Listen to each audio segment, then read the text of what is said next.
There is not a single inscription or image inside the chamber, not a single trace of a burial ritual. Only a lidless granite box stands in the center of a chamber carved out of the heart of the largest stone structure on the planet's surface. Official science calls it a sarcophagus. This word settles the question before it even begins. But there's one property of this object that doesn't fit into any funerary explanation. If you touch its wall and apply a measuring device to it, the chamber resonates. Not approximately, not in range, precisely at 438 Hertz. This is not a coincidence of the material. Randomness can't be reproduced with such precision. This is a specification. The internal surfaces of the drawer are aligned with a tolerance of 1/100th of a millimeter. To put this into perspective, modern precision engineering considers a tolerance of 5/100ths of a millimeter to be high-quality work. Pink Aswan granite is one of the hardest natural materials in existence. It resists cutting with copper tools and only slightly with steel. To achieve a plane with such a tolerance on the granite surface, a feedback process is needed, a mechanism that at every moment of processing knows how much the surface has deviated from the standard and adjusts the force. This is not a description of manual labor, it is a description of a machine. No tool marks were found on the interior surfaces. The object does not show any signs of funerary use. There are no organic remains, no traces of resin, no mechanism for fixing the lid, because the lid didn't exist. He stands in a room acoustically tuned with the precision of a musical instrument at the center of a structure that humanity has been studying for 2,000 years and still can't explain how it was built. The camera was set up. The object was tailored to the parameters. The question wasn't who was buried here. The question is, what was at work here? The same signature. This is the first thing anyone notices when looking at the worked surfaces of Egyptian granite, not as a tourist, but as a technologist. Giza, Saqqara, Karnak, Abydos, thousands of kilometers apart. Officially, they were created by different eras, different rulers, and different builders. But the stone's processing is identical with a precision that leaves no room for the concept of coincidence. The same cutting depth, the same rounding geometry, the same surface finish. It was as if the same tool had passed over all these objects and then disappeared. Copper tools, which are officially used to explain all Egyptian construction, have a hardness of about 3 on the Mohs scale.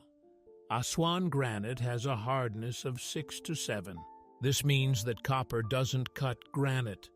It scratches the surface and becomes dull. To process granite with copper to a mirror surface with a tolerance of 1/100ths of a millimeter would require a quantity of tools and man-hours that does not agree with any known logistical model of the ancient Homeric kingdoms. But it's not just about hardness, it's about the geometry of the cut. On a number of granite blocks of Giza, traces of a circular saw have been recorded. Arc scratches with a constant radius of curvature going into the depth of the stone by several millimeters in one pass. The diameter of the instrument that left these marks was at least 2 centimeters, half a meter. The feed rate and cutting characteristics indicate an abrasive with a hardness comparable to corundum or a diamond. Neither exists in the official pyramid builder's toolkit. An anomaly doesn't disappear just by renaming it. They call it traces of experimental technology and move on to the next paragraph. But the mark in the stone remains. The stone doesn't accept official explanations. The stone preserves only what happened to it, and what happened to it doesn't match what's written in the textbooks. If you strip away all the names and mythology and look at the Giza plateau purely as an object, the first thing that strikes you is that the three pyramids aren't randomly positioned. They're part of a system. Proportions are maintained between them. Their bases are oriented to the cardinal points with a precision unachievable without instrumental geodesy. The Great Pyramid deviates from true north by 3/60ths of a degree. This isn't an error in primitive measurement. Primitive measurement yields an error in degrees, not minutes. 3/60ths is the corrected value, a deliberate amendment to a parameter that the official chronology considers unknown to the builders of that time. The Sphinx faces due east, not approximately but precisely. On the vernal and autumnal equinoxes, his gaze fixes the horizon with astronomical precision. It's not a landscape decoration, it's a calibration point. An aquifer runs beneath the plateau. The limestone shelf on which the pyramids stand is located above the documented, confirmed by a groundwater layer. Proximity to an aquifer in the context of the piezoelectric and acoustic properties of structures is not a geological coincidence. It is a functional variable. The Valley Temple at the foot of the plateau is made of blocks weighing over 100 tons. Not 2, not 5, 100. The masonry was done without mortar, with the surfaces adjusted to eliminate gaps. Next to it is a dam leading from the water to the plateau. Not a path, not a processional alley. An engineering structure with a slope and drainage logic. To interpret this structure as a funerary complex is to ignore its infrastructural anatomy. There is a landmark. There are access roads. There are recessed chambers. There are aligned axes. This is the language of an object that had a purpose, and that purpose doesn't match any known burial protocol of any civilization in history. 24 granite boxes. They stand in an underground gallery carved into the limestone massif of Saqqara, in tunnels that lead into what?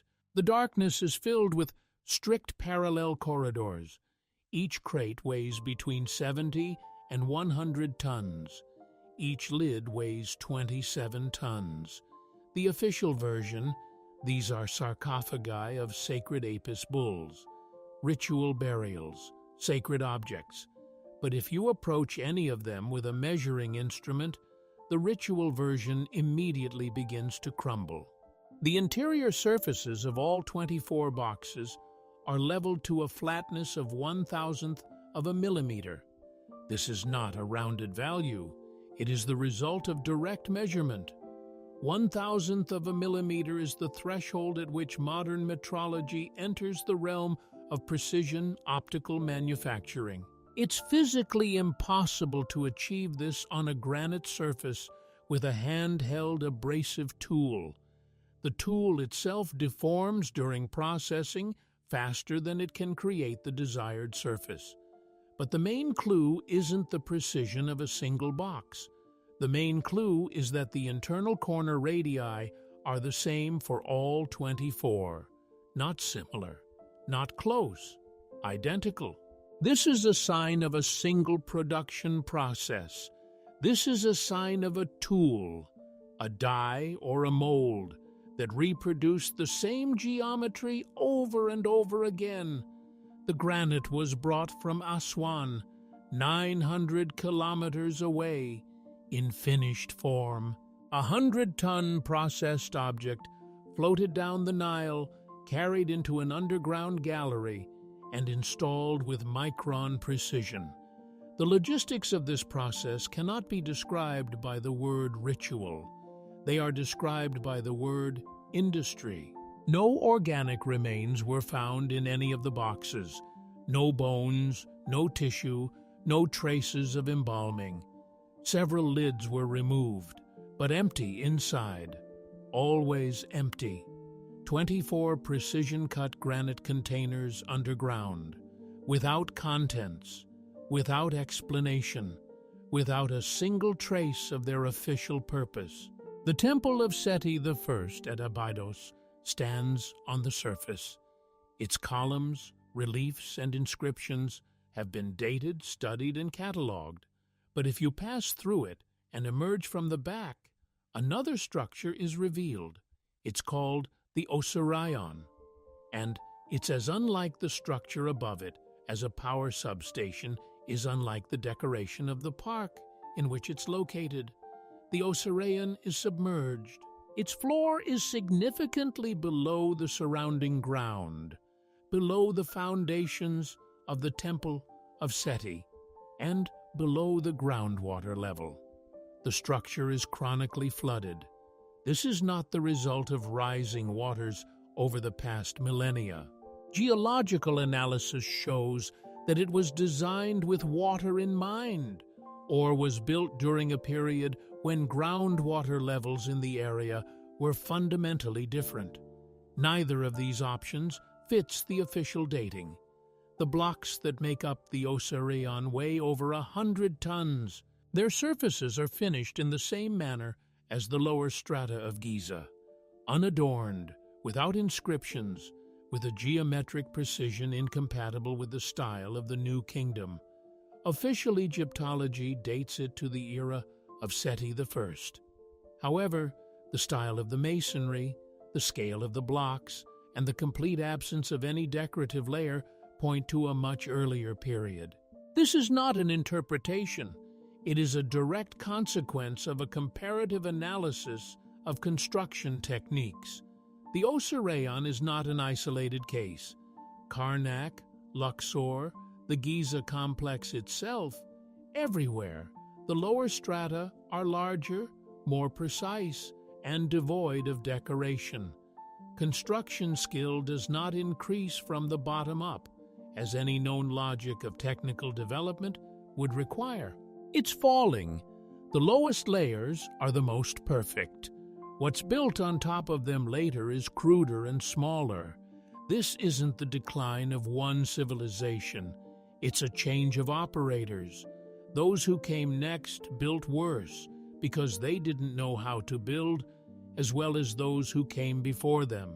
If you were to plot 3 points on a map of Egypt, Giza, Abydos, Karnak, and connect them with a straight line, it would pass through all 3 sites with an accuracy that leaves no room for coincidence. 50 kilometers, 3 of the most engineering-intensive, most massive, most technically inexplicable objects in the country, all on a single filming axis. This is not a river route. The Nile does not flow along this line. This is not a trade route. This is a geodetic axis, laid out with a precision that requires triangulation at distances considered unachievable by official history for that period. Dendera lies outside this axis, but has its own anomalies that cannot be avoided. Magnetic anomalies, local deviations in the geomagnetic field unexplained by the site's geology, have been recorded in its underground crypts. The astronomical ceiling of the main hall reproduces a star map with an accuracy that requires years of systematic observation and the mathematical apparatus of spherical geometry. Abu's symbol is carved into living rock to a depth of 65 meters. Twice a year, on days separated by exactly 222 days, sunlight penetrates the outermost chamber and illuminates 4 stadies with an accuracy of plus or minus 1 day. This is not decoration. It is an astronomical instrument carved into the rock. Obelisks are placed throughout the country at intervals that defy the logic of any known urban planning or religious canon. They share one thing: metal caps made of electrum, an alloy of gold and silver, in precisely proportioned shapes. Tall, narrow, with a conductive tip, they are mounted on raised platforms. In any other context, in any other era, this object would be described with a single word: antenna. The Great Gallery of the Great Pyramid is 47 meters long and 8.5 meters high. The ceiling is constructed from 7 rows of limestone slabs, each overhanging the previous one, a classic false arch that distributes the load. 27 pairs of grooves are cut at regular intervals along the side walls of the gallery. No object matching these grooves in size and shape has ever been found. The official version calls them guides for wooden skids used during construction. The geometry of the grooves doesn't support this theory. The Queen's Chamber contains 2 shafts that descend into the pyramid's body at an angle. They do not emerge onto the external surface. They terminate within the stone massif, intentionally sealed on both sides. A ventilation system that ventilates nowhere. Chemical analysis of deposits on the walls of the Queen's Chamber revealed traces of slaked lime and hydrochloric acid. These are not building materials. They are the remains of a chemical reaction that occurred within a closed space. 2 substances, introduced separately, came into contact within the chamber, leaving a chemical trace on the walls that remains to this day. The King's Chamber is entirely lined with Aswan granite, walls, floor, and ceiling. The quartz content in this granite ranges from 55 to 60%. Under mechanical pressure, quartz generates an electric charge. This is the piezoelectric effect, a physical law that requires no interpretation. A room made of piezoelectric material, located above an aquifer in a zone of constant seismic microvibration, exhibits measurable electromagnetic properties. This is not a hypothesis. This is a consequence of the physics of materials. The so-called relief chambers above the King's Chamber serve no structural function. The load distribution within the pyramid body does not require them. But their acoustic characteristics, resonant frequencies, standing waves, reflection coefficients, are consistent with the parameters of a deliberately designed amplifier. The tomb does not require a piezoelectric chamber. The tomb does not require chemically active walls. The tomb does not require acoustic amplifiers or unsealed grooves for unknown mechanisms. A tomb requires one thing: a sealed space. What is described here is its complete opposite. In 1837, Colonel Howard Vyse opened the sealed chambers above the King's Chamber, the very same ones that had been sealed and inaccessible until then. Inside, he discovered cartouches with Khufu's name painted in red ochre. This became the primary, and essentially the only, direct evidence that the Great Pyramid was built by this pharaoh. Subsequent analysis revealed discrepancies in the paint application, discrepancies that indicate the inscriptions were made after the chambers were opened, not before. No official investigation was ever conducted into this matter. The materials became a footnote in the academic literature.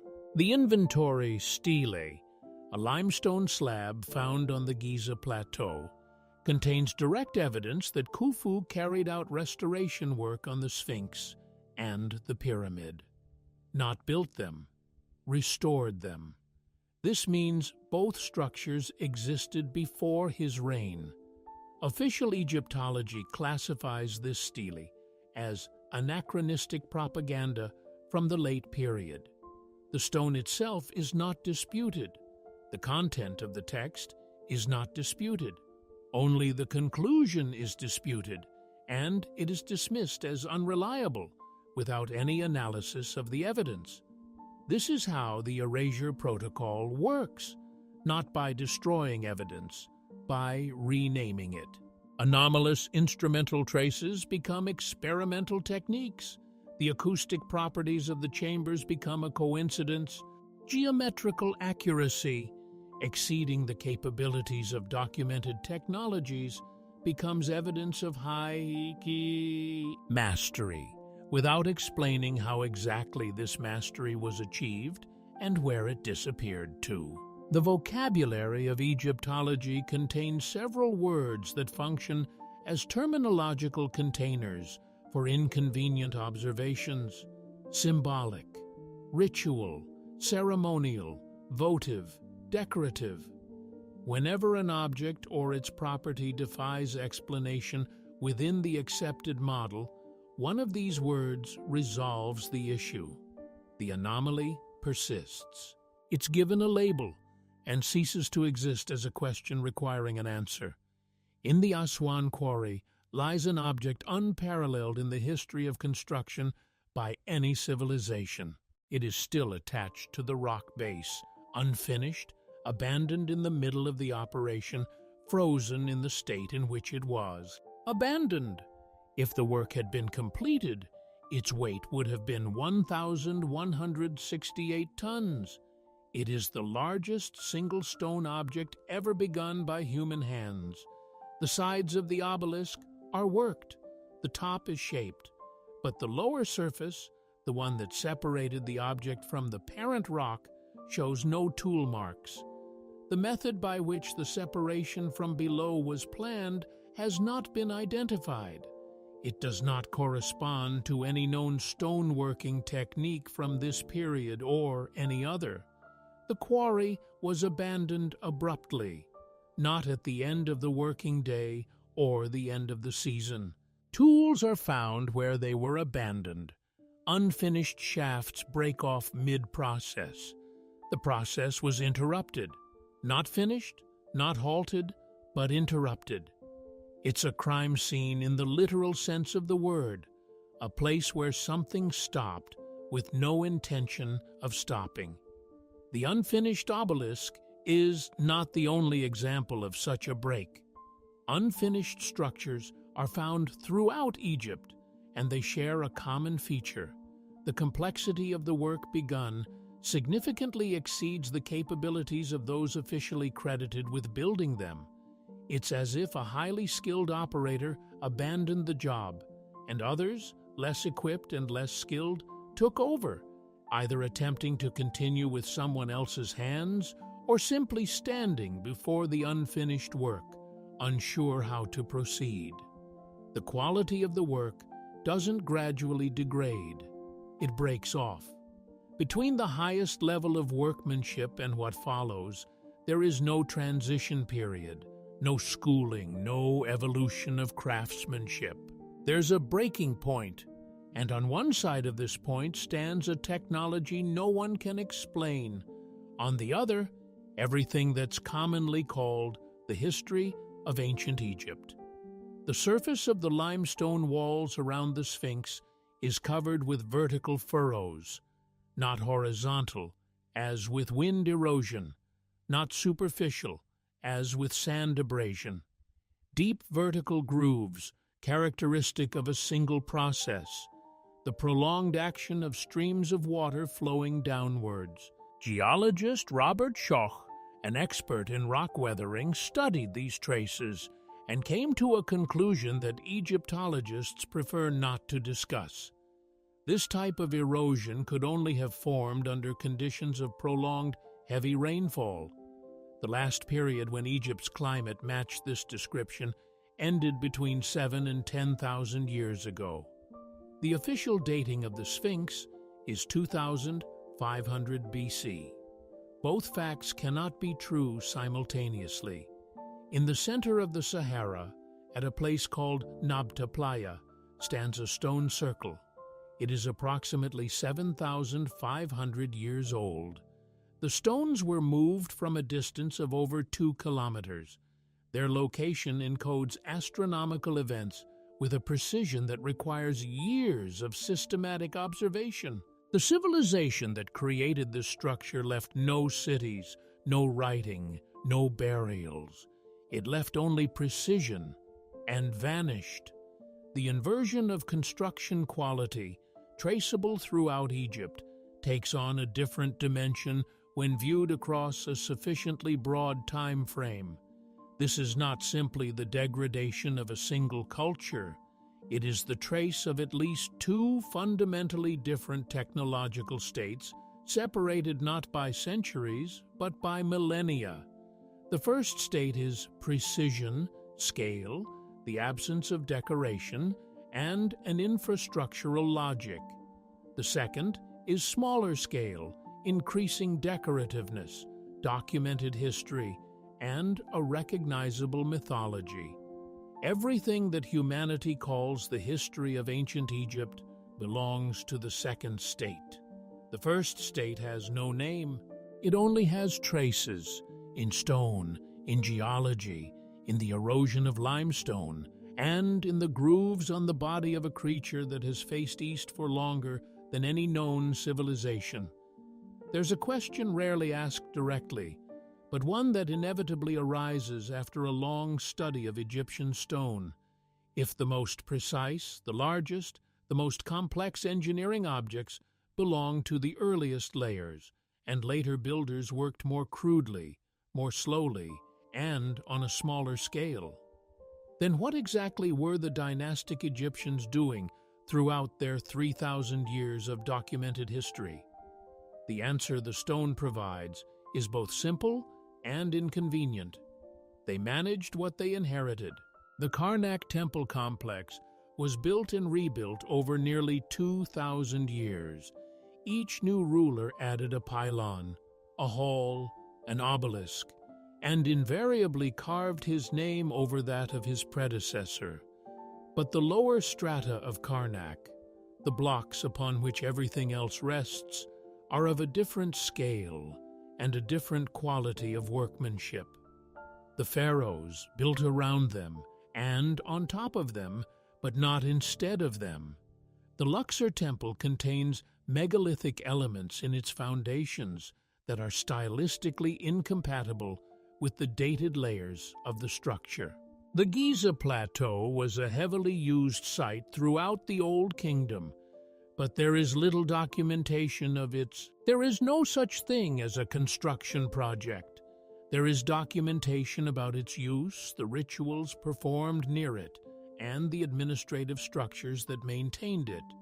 This documentation belongs to the management staff, not the builders.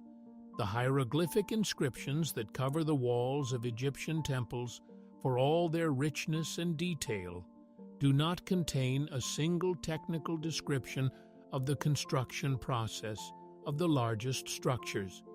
There are lists of offerings, there are praises to gods and rulers, there are administrative records, but there's not a single text explaining how 100-ton blocks were moved, how micron-precision granite processing was achieved, or how acoustic chambers were designed. Those who knew how to do it left no descriptions. Those who came after left no descriptions because they didn't know. A granite surface, under a certain lighting angle, does something stone shouldn't. It reflects light differently than unprocessed material, diffusely, dully, directionlessly.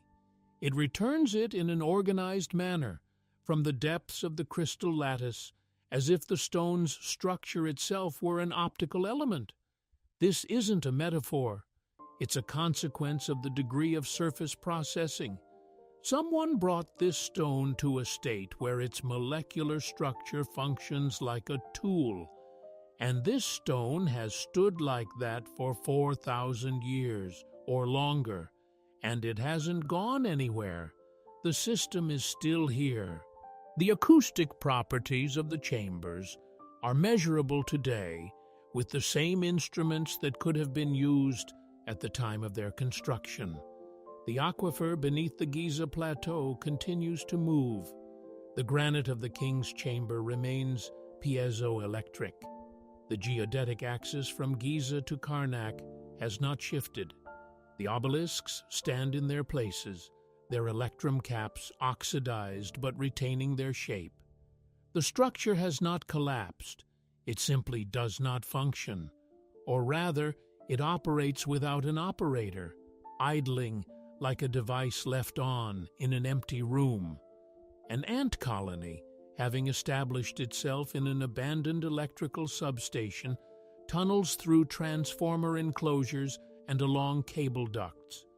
The ants have completely mastered the space. They know every compartment, every corridor, every chamber. They named the central block after their queen and are convinced it was built for her. They have no idea that this structure ever served any other function. The pyramids stand. The chambers resonate. The stone remembers everything done to it with a precision that defies time. The signal is lost. The operators are gone. Whatever came after built altars in the control rooms and called once sacred. Silence is not sacred. Silence is simply a machine that has been turned off.